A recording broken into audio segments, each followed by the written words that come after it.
Day 2 in India, and we're coming to a place called Qutab Minar as our first stop. Just picked up tickets, they're crossing the road to get in. Interestingly, they have a foreigner line versus an Indian line. In the foreigner line, you got to pay 500 rupees versus 30 rupees if you're in the Indian line. Okay, so went through security and just found out that I'm not allowed my tripod or a mic on my camera in here, so having to use the phone, or if I'm using any camera footage then you won't have any sound over it. They took it off me and said that I'll get it back when I go.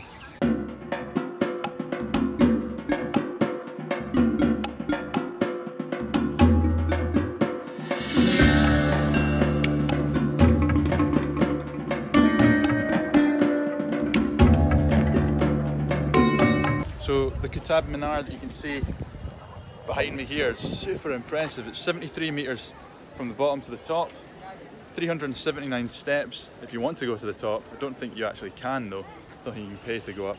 And it's 5 stories. The first story, this one right here, was built in 1192.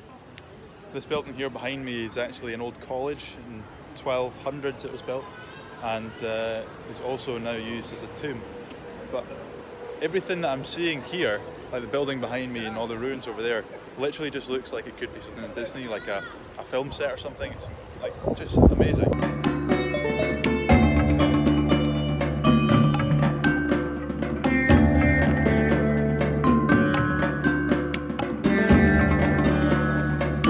In 1369, the top story of the tower was destroyed by a lightning strike, and when the guy came to replace it, he added on an extra tower, so it's now a total of 5 stories.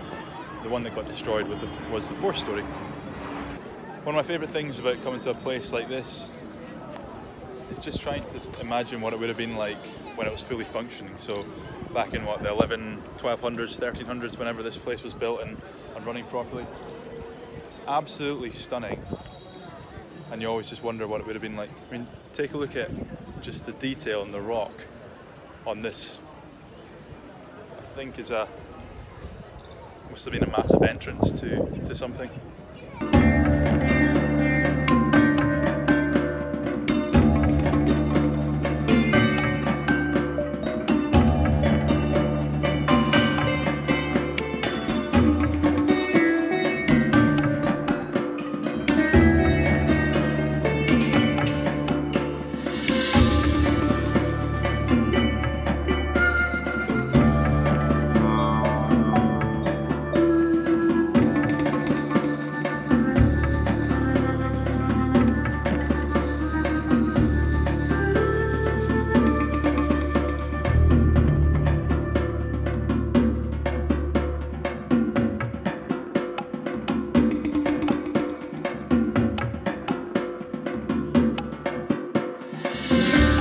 So the place I've just been in is actually the oldest existing mosque in India. It's built in 1197, or building started in 1197. It's called Quwat-ul-Islam, which means might of Islam.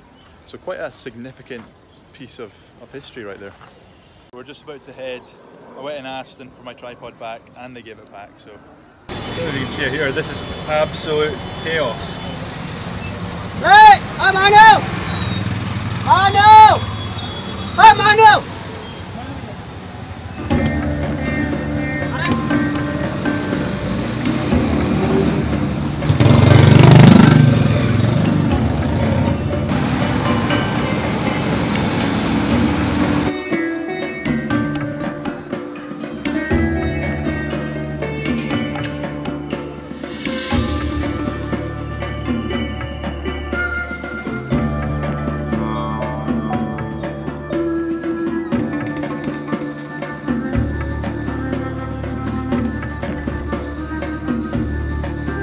So I don't know much about astronomy or any of that sort of stuff at all, and I don't really understand what these things are meant to do or how they worked in the past, and the signs aren't the best at telling you what they do, but still pretty spectacular things. Like this one here is huge.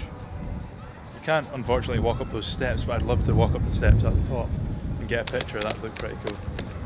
And I don't know if you can really justify with a camera, but this is a huge open space here, which kind of looks like a massive skate park really. And I think it dates back to the 1300s or 1500s around then, so really, really old buildings or structures. That's the end of day 2. That was an interesting day, I'll say that, an interesting day, an experience into India. Everything's just proving to be like almost quite overwhelming in a way, but not in a bad way. It's just, somebody said to me before you come, India's like a sensory explosion. Like there's so much colour, there's so much noise, the smell, everything, and that's proven to be true. It's just like this, you walk out the hotel in the morning, get your taxi or whatever to the place that you're going, and it's just like boom, it's like crazy. Everything from people staring at you because you're obviously not from here, people want to get pictures of me because I'm not from here, people staring at the tattoo, you got the tuk-tuks, you got people coming up to you begging for money. Every time you stop in the car at the traffic lights, you've got like kids with their own children coming up asking you for money. It's just so far away from what we used to back home in the Western world. But hey, really good experience, day 2, and certainly super excited for tomorrow. We head to the Taj Mahal, to Agra, to the Taj Mahal. We're getting a driver there tomorrow, and I'm really, really excited about that. I'm going to be bringing my camera with me. I think it might have the same rules in terms of tripod and microphone, so I might have to vlog on a different camera tomorrow, but excited nonetheless. What's left to say? Have fun, be happy, see you next week.